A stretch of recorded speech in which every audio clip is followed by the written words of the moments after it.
token မိုင်စားတွေဝယ်လို့ရမယ် limited time token 9000အထိကိုရနိုင်မယ် event တစ်ခု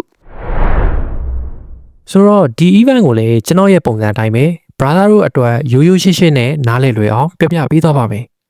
အခု brother တို့လို player တိုင်းမှာ game ထဲကို login လေးဝင်ပေးအောင်နဲ့ဒီတော့လေးတယောက်ကိုတစ်ချောင်းစီရပြီးသားပါမနေ့ပြန်မှာဆိုရင်အဲ့ဒီတော့နဲ့ကျွန်တော်ပြောခဲ့တဲ့ limited time token တွေပါတယ်တစ်တာလေးကိုဖွင့်လို့ရမှာပါဆိုတော့ဒီလိုပုံစံနဲ့ကျွန်တော်တို့က limited time token တွေကိုယူလို့ရမှာဖြစ်ပါတယ်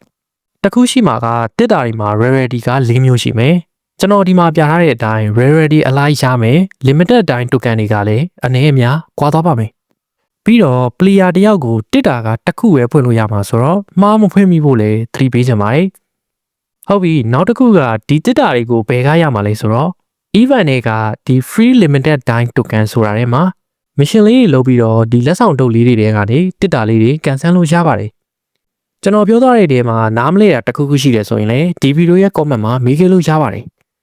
ဆိုတော့မနေ့ပြန်မှာကို brother ရဲ့အနေနဲ့ကန်ဒီကောင်းပြီးတော့ limited time token 9000လေးရကြမယ်လို့ညွှန်လဲပါတယ်ဗျကျွန်တော်ကတော့ဆရာမနောက်ဗီဒီယိုလေးမှာပြန်တွေ့ရအောင်